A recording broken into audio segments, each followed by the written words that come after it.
The searing pain shot through my hands as Emma held them against the burning stove, her grip unnaturally strong for a 19-year-old. "This will teach you to stay out of my life," she hissed, pressing harder as I screamed.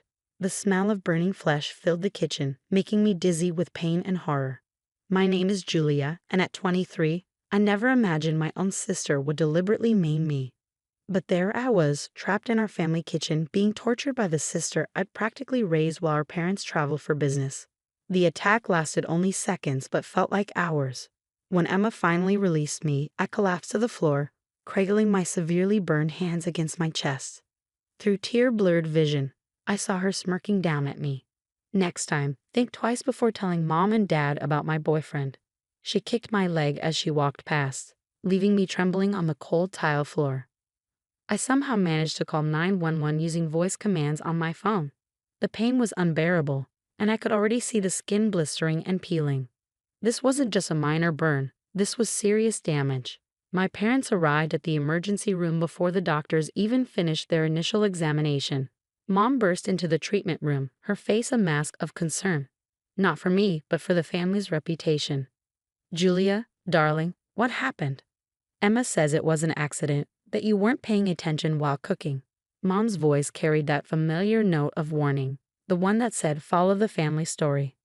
I looked at my bandaged hands, then at my mother's perfectly composed face. "It wasn't an accident," I said firmly. "Emma held my hands on the hot stove because I told you about her 28-year-old boyfriend." Mom's expression hardened. "Don't be ridiculous. Your sister would never do such a thing. You're just being dramatic, as usual. We'll tell the doctors you had a cooking accident." Before I could protest, Dad walked in, his face stern. "Princess, we need to handle this carefully. A scandal could ruin your sister's college applications. Just say you weren't paying attention while cooking. The insurance will cover everything." I couldn't believe what I was hearing.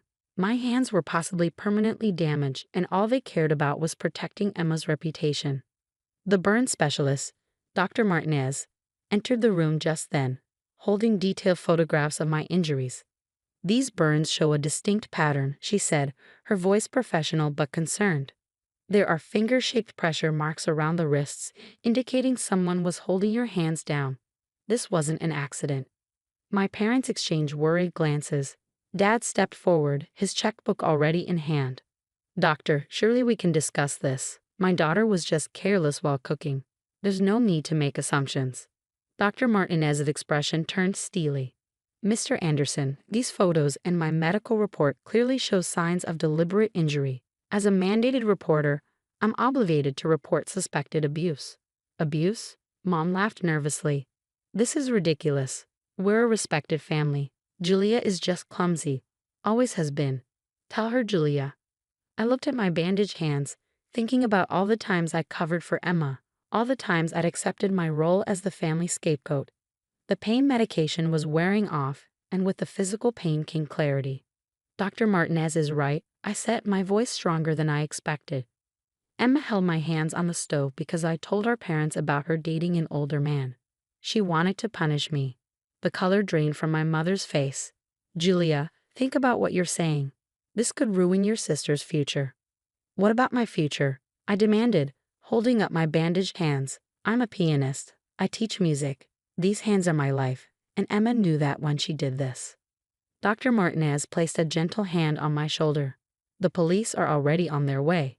We've documented everything, including the distinct burn patterns and trauma marks. Your hands will need extensive treatment, possibly surgery." My father's face darkened. "If you do this, Julia, if you report your sister, you're no longer part of this family. Think carefully about your next words." I looked at my bandaged hands again, thinking about my piano students, my small music studio, everything I built with these hands that my sister had so callously tried to destroy. The choice was surprisingly easy. "I want to press charges," I told Dr. Martinez, ignoring my parents' gasps of outrage. "And I want a restraining order against my sister." Mom started crying, while Dad stormed out of the room, already on his phone. But for the first time in years, I felt strangely calm.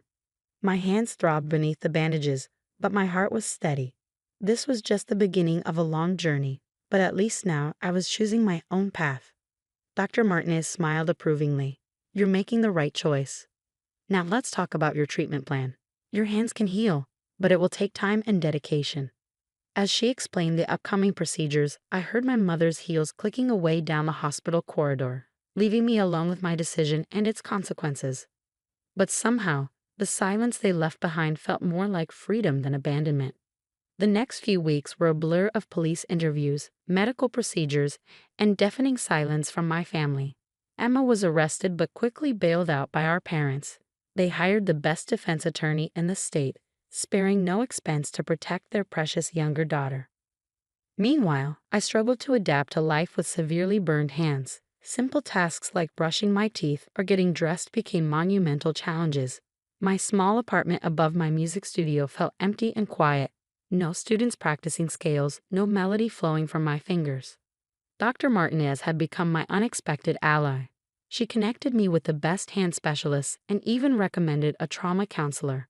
Your physical healing is just part of the journey, she told me during one of my checkups. The emotional scars need attention too.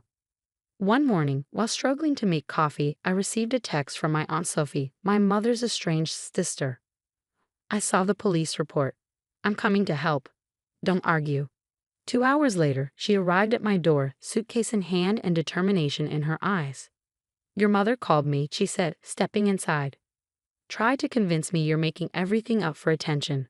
Showed me those hands of yours. I held up my bandaged hands, still raw and painful beneath the gauze. Aunt Sophie's face softened. Your mother did the same thing when we were young, protected the wrong people, ignored the obvious truth. That's why we haven't spoken in years. Having Aunt Sophie around changed everything. She helped with daily tasks, drove me to medical appointments, and most importantly, gave me the family support my parents had withdrawn. Your mother called again. She announced one evening while helping me change my bandages. Says Emma's college withdrew her acceptance after the police report went public. They're blaming you for ruining her future. I stared at my healing hands, the angry red scars still visible beneath the new skin. What about my future? I have 15 piano students who had to find new teachers. My hands might never be the same. That's exactly what I told your mother, Aunt Sophie said firmly. Then I hung up on her. The preliminary hearing was scheduled for a month after the incident. My parents hired a team of lawyers who tried everything to make the case disappear. They offered money, threatened to cut me off completely, even sent family friends to reason with me. But the evidence was irrefutable. Dr. Martinez's detailed documentation, the ER photos, and the distinct burn patterns told a story that no amount of money could erase. The prosecutor was confident, but that didn't make facing my family in court any easier. Emma sat across the courtroom, dressed in a conservative blue dress, looking more like a victim than a perpetrator. Our parents flanked her protectively, not even glancing in my direction. But I wasn't alone. Aunt Sophie sat beside me, her presence steadying and strong. The prosecutor presented the medical evidence. Dr. Martinez testified about the deliberate nature of the burns, the force required to hold someone's hands down on a hot surface. With each piece of evidence, I saw my parents' carefully crafted narrative crumbling.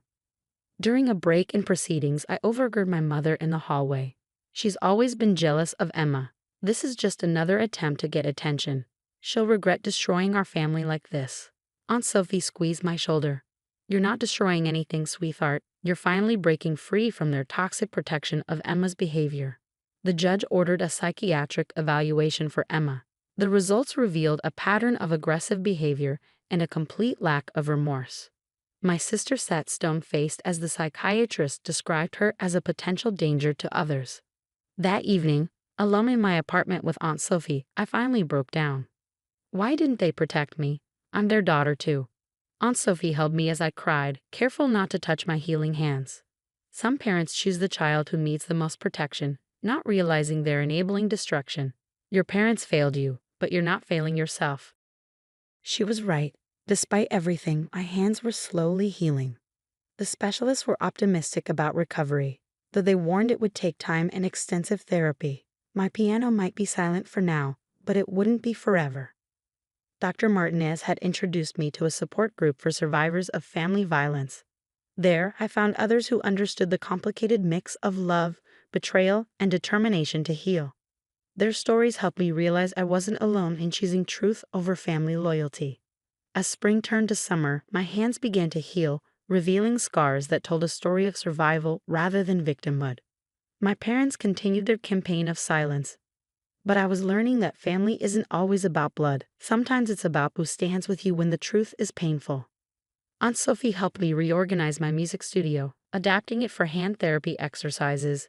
When you're ready, she said, you'll play again, and your music will be stronger for surviving this.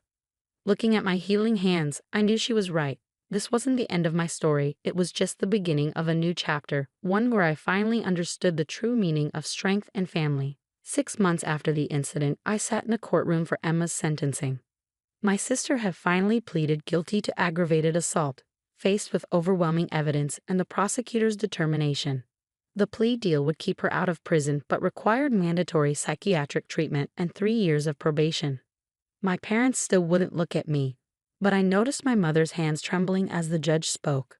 Emma stood emotionless as her sentence was read, her perfectly styled hair and designer outfit a stark contrast to the severity of her crime. Would the victim like to make a statement? The judge asked, looking at me with kind eyes.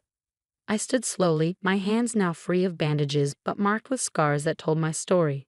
The courtroom fell silent as I faced my family for the first time since the preliminary hearing. My sister didn't just burn my hands, I began, my voice steady. She tried to burn away my identity, my passion, my future. But these scars? I held up my hands. They've taught me more about strength than any piano piece I've ever played. Emma shifted uncomfortably as I continued. I don't wish you harm, Emma. I hope you get the help you need. But I want you to know that despite your attempt to silence my music, I'm still here, still playing, still teaching. It was true. 2 weeks earlier, I had played my first full piece since the incident. A simple melody, but one that brought tears to Aunt Sophie's eyes. My hands weren't the same, but they were healing, adapting, finding new ways to create music. After the sentencing, Dr. Martinez, who had become more than just my doctor, approached with news that would change everything. There's a specialized rehabilitation program in Vienna, she said, handing me a brochure. They work specifically with musicians recovering from hand trauma. I've recommended you for their summer session. I stared at the brochure, hope blooming in my chest. Vienna, the city of Mozart and Beethoven. A place where I could heal and rediscover my music away from the weight of family trauma. Aunt Sophie immediately offered to help with expenses, but a surprise was waiting at home. My students' parents had organized a fundraiser, collecting enough to cover not just the program but also living expenses in Vienna. We believe in you, they wrote in a card signed by all my former students. Your music will play again. As I packed for Vienna, my mother made one last attempt to pull me back into their carefully constructed world of denial. She appeared at my apartment, looking older than I remembered. Please, she said, standing awkwardly in my doorway. Can't we just put this behind us? Emma's learned her lesson. Come home, let us take care of you. I looked at my scared hands, then at my packed bags. Mom, I am taking care of myself. For the first time, I'm choosing my own healing. But we're family, she protested weakly. Yes, we are, I agreed. And when you're ready to acknowledge what really happened, when you can see both your daughters as people worthy of protection, I'll be here. But for now, I need to find my music again. She left without another word, but I saw her pause by my piano, running her fingers lightly across the keys I hadn't been able to play for so long. The day I left for Vienna, Aunt Sophie drove me to the airport. Dr. Martinez came to see me off, bringing a special set of therapeutic putty for my hands. Remember, she said, hugging me goodbye, healing isn't just about the physical scars. It's about reclaiming your story. My first day in Vienna, I stood outside the rehabilitation center, heart pounding. Inside were other musicians, dancers, pianists, violinists, all working to overcome various injuries, none caused by family, but all fighting to reclaim their art. The therapist, a kind-faced woman named Ingrid, assessed my hands with expert care. There is strength in these scars, she said, gently manipulating my fingers. We will help you find new ways to make your music. And she was right. Over the next 3 months, I learned to adapt my playing, to work with my changed hands rather than against them. Some days were frustrating, filled with failed attempts and tears. But there were also breakthroughs. The first time I played a full sonata, the moment I realized I could teach again. 1 year after Emma held my hands to that stove, I gave my first public performance in Vienna. I played a piece I had composed during therapy called Phoenix Hands. The scars were still visible, but as my fingers moved across the keys, they told a story not of violence, but of resilience. Aunt Sophie flew in for the performance, tears streaming down her face as I played. Even Dr. Martinez watched via video call, her smile bright with pride. My parents didn't come, didn't even acknowledge the invitation I had sent. But sitting at that piano, playing my truth through music, I realized that sometimes the family we choose is stronger than the family we're born into. My hands would never be the same, but perhaps they were stronger now, not despite the scars, but because of what those scars had taught me about survival, healing, and the power of creating beauty from pain.